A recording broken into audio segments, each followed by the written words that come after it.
Hello friends, welcome to our YouTube channel that is Infinity Legal.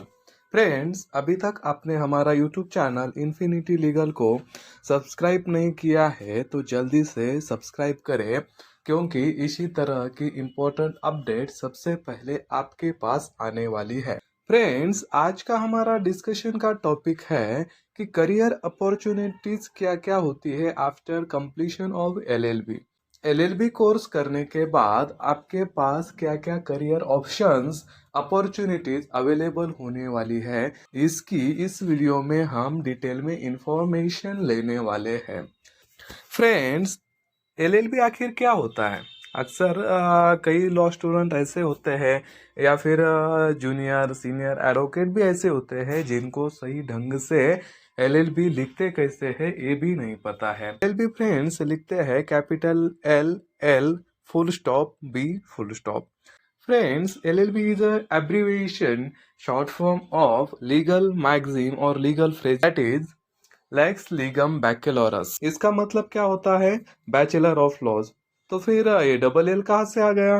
Friends, अगर हम कोई भी लीगल मैगजीन, ये जो लीगम है is a plural of lex means laws and baccalaureus means bachelor degrees.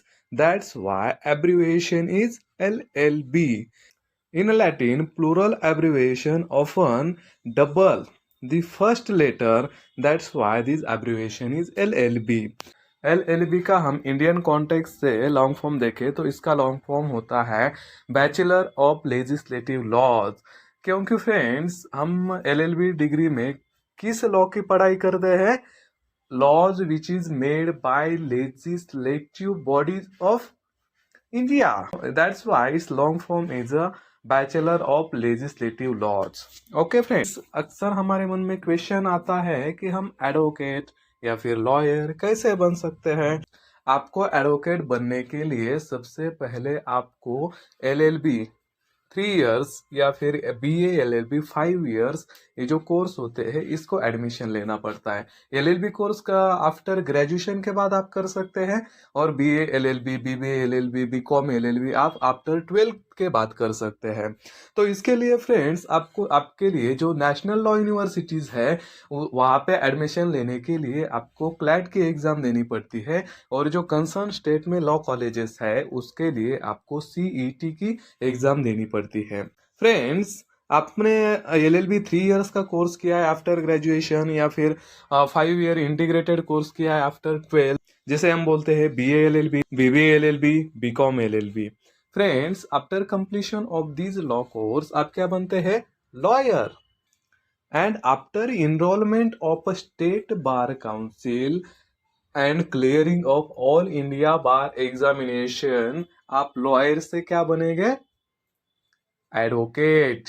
इस तरह आप एडवोकेट बन सकते हैं। फ्रेंड्स, लीगल प्रोफेशन को हम नोबेल प्रोफेशन बोलते हैं। is a royal profession, noble profession because it is a totally different from other profession or business.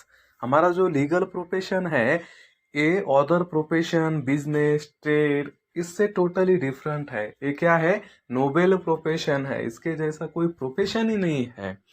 It is not a business, it is a noble and royal profession. ये जो legal profession है ये business नहीं है। It is not comes under the purview of Consumer Protection Act. Hence, legal profession is a very crucial profession in a society. Is an eminent profession in a society because to provide justice for needy person, advocate, lawyer help this person. That's why it is called as a legal profession. 2023 में honourable supreme court of India ने एक judgement पास किया है।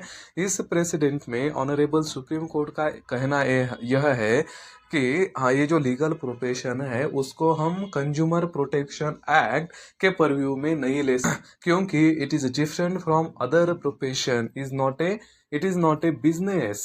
Okay friends, अब हम one by one देखेंगे कि LLB complete करने के बाद आपके लिए क्या क्या अपॉर्चुनिटीज अवेलेबल है। फ्रेंड्स, फर्स्ट अपॉर्चुनिटीज है लीगल प्रैक्टिस और practising as an advocate. Friends, आपने LLB का कोर्स किया है, BA LLB का कोर्स किया है आफ्टर इनरोलमेंट आप एडवोकेट बनते हैं। इसके बाद आपको AIB का एग्जाम देना, उसके बाद आपको सनद इशू की जाती है। Advocate is a general practitioner who represent his client in a legal matter. Advocate क्या होते हैं? अपने क्लाइंट को किसी भी लीगल मैटर में कोर्ट में रिप्रेजेंट करते हैं on behalf of his client. Criminal specialist advocate होते हैं, कारपोरेट लॉयर होते हैं, साइबर लॉयर होते हैं, या फिर जो टैक्स कंसल्ट करते हैं, टैक्स के बारे में एडवाइस देते हैं, वो टैक्स कंसल्टेंट के भी एडवोकेट होते हैं। सेकेंड अपॉर्चुनिटीज है after completion of LLB, IPR special advocate. Friends, IPR क्या है? Is a stand of intellectual property rights. Intellectual property is a new concept. It is emerging concept. Intellectual property में क्या होता है? Properties is intangible. उसका कोई physical existence नहीं होता है।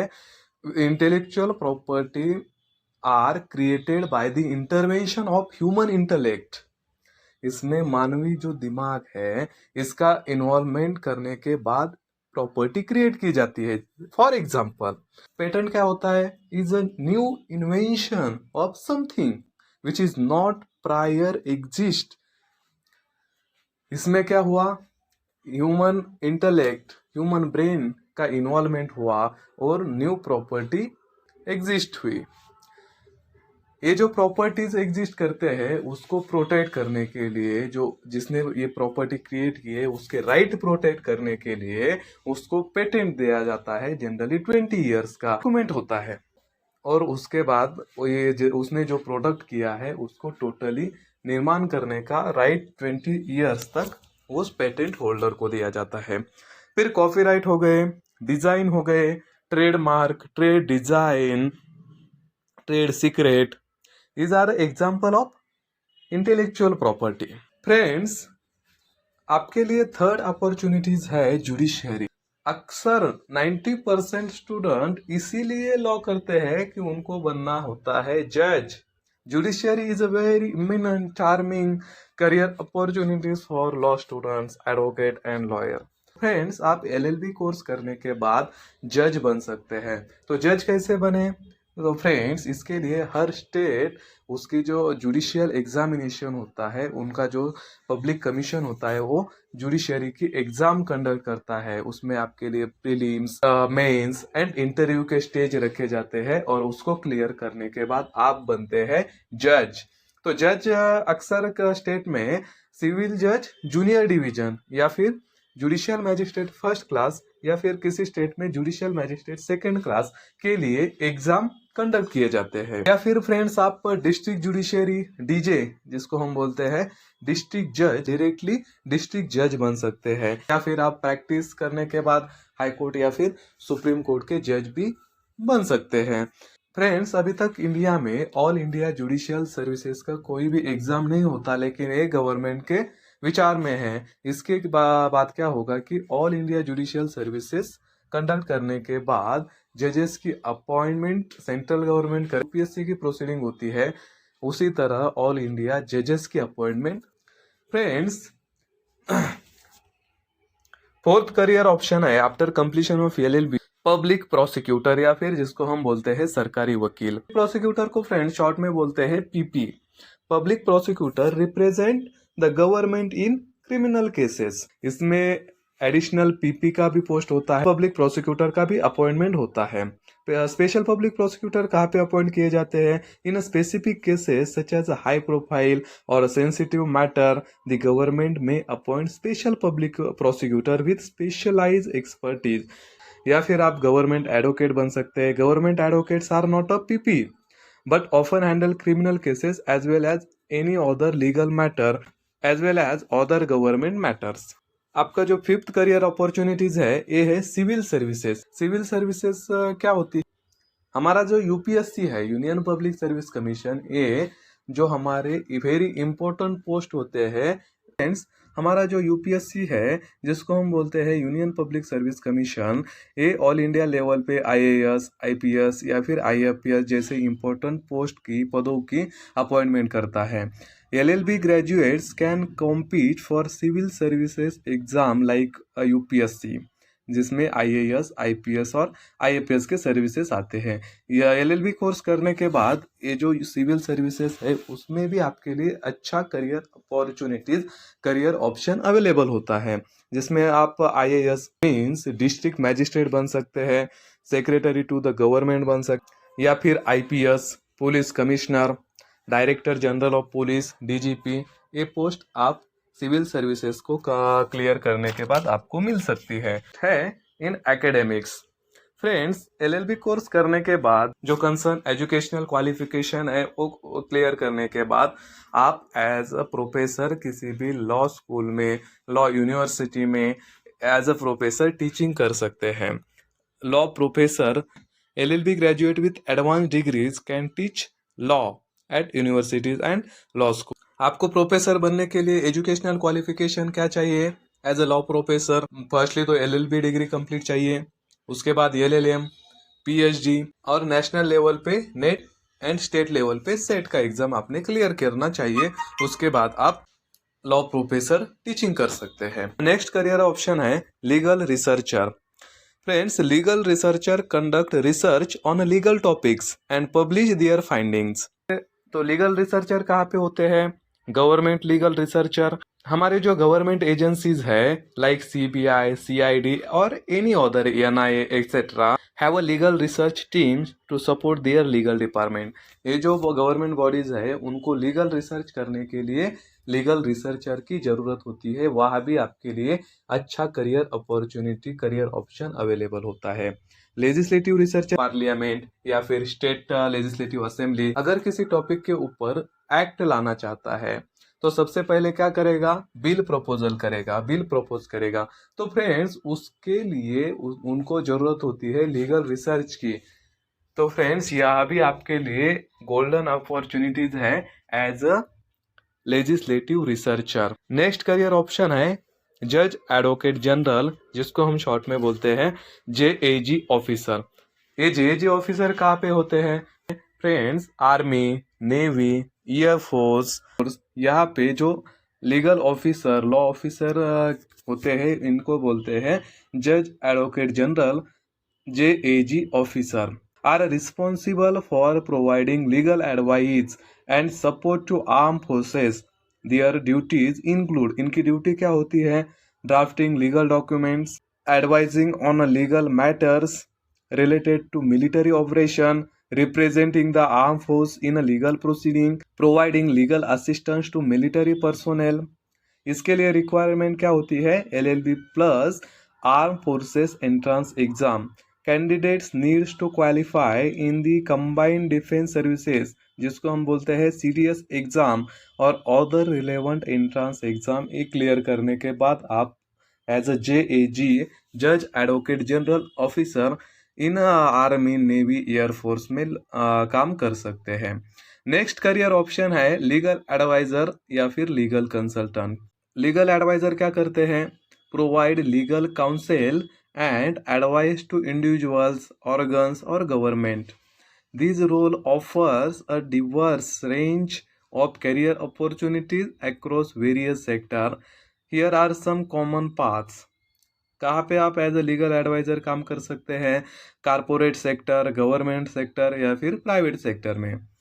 नेक्स्ट आपका करियर ऑप्शन है legal officer. A legal officer is a professional who provide legal advice and support to organisation, government agencies or individual. Legal officer in a government department, legal officer in public sector undertaking, legal officer in non-governmental organization and tax legal officer। ये जो government bodies होती है यहाँ पे legal officer या फिर law officer की जरूरत होती है। यहाँ भी आपके लिए गोल्डन अपॉर्चुनिटी है। नेक्स्ट करियर ऑप्शन है बैंक लॉ ऑफिसर। फ्रेंड्स, ये जो हमारे बैंक्स होते हैं, नेशनलाइज्ड बैंक्स या फिर government banks like RBI, SBI और एनी अदर नेशनलाइज्ड बैंक, यहाँ पे क्या होते हैं? स्पेशलाइज्ड लीगल ऑफिसर या फिर लॉ ऑफिसर की जरूरत होती है to perform their legal activities. A bank law officer plays a crucial role in ensuring the legal compliance and smooth functioning of bank. Bank में आप क्या कर सकते हैं? Legal advisor, loan recovery officer, corporate law officer. तो इन bank sector में भी आपके लिए करियर अपॉर्चुनिटीज अवेलेबल है। Next, private law firm. Friends, हमारे जो नामांकित एमिनेंट लॉ फर्म है, यहाँ भी आपके लिए अच्छी करियर अपॉर्चुनिटीज अवेलेबल है as a law graduate. A private law firm offers a diverse range of career opportunities for LLB graduates. यहाँ पे आप एज ए जूनियर एसोसिएट्स के रूप में काम कर सकते हैं। इनका काम होता है handle routine legal task such as drafting document, conducting research and assisting senior attorneys। Senior associate के रूप में आप काम कर सकते हैं। इनका काम होता है takes on more complex legal matter and में supervise junior associate. As a partner आप काम कर सकते हैं या फिर लिटिगेशन अटॉर्नी के रूप में भी आप काम कर सकते हैं। इसका काम होता है handle legal matters in a court. Next है MNC। MNC means multinational corporation. ये जो मल्टीनेशनल कारपोरेशन है, यह भी आपके लिए मतलब लॉ ग्रेजुएट स्टूडेंट के लिए अच्छा करियर ऑप्शन अवेलेबल है। LLB degree can open doors to various career opportunities within multinational companies. यहाँ पे आपको सैलरीज भी अच्छी मिलती है। Next, politics. Friends, LLB degree can provide strong foundation for career in politics. Friends, हमारे जो इमिनेंट पॉलिटिकल लीडर है, most of the political leader have completed their LLB degrees. Friends, अगर आपका लॉ बैकग्राउंड है और आप पॉलिटिक्स में जा रहे हैं तो ये आपके लिए अच्छा करियर ऑप्शन हो सकता है, क्योंकि अगर आपके पास लॉ का नॉलेज है तो आप as a member of parliament, as a member of legislative assembly या फिर लोकल बॉडी रिप्रेजेंटेटिव अच्छा काम कर सकते हैं। Friends, number of political leaders है जिन्होंने लॉ की पढ़ाई की है। हमारे जो फर्स्ट प्रेसिडेंट हैं डॉक्टर राजेंद्र प्रसाद, इन्होंने भी लॉ की पढ़ाई की है, लॉ की डिग्री प्राप्त की है। इसीलिए इनका जो जन्मदिन है एडवोकेट डे के रूप में मनाया जाता है। हमारे जो घटना निर्माता है डॉक्टर BR अम्बेडकर, इन्होंने फॉरेन से बैरिस्टर की पदवी प्राप्त की है। और अरुण जेटली जी, ये भी एक इमिनेंट लॉयर थे। नेक्स्ट करियर ऑप्शन है NGO, जिसको हम बोलते हैं non governmental organisation. LLB degree can be valuable asset for career in the non governmental organisation और NGO sector. NGO often require legal expertise to negotiate complex legal framework, advocate for policy change and protect their rights of vulnerable population। यहाँ पे आप as अ legal counsel, programme manager के रूप में भी काम कर सकते हैं। तो फ्रेंड्स, इस वीडियो में हमने देखा कि LLB कोर्स करने के बाद आपके लिए क्या क्या करियर अपॉर्चुनिटीज अवेलेबल है। अगर फ्रेंड्स आप किसी अदर टॉपिक के ऊपर चाहते हैं तो प्लीज़ इन्फॉर्म करें या फिर कमेंट करें, हम उसके ऊपर वीडियो ज़रूर बनाएंगे। So thank you friends for watching this video.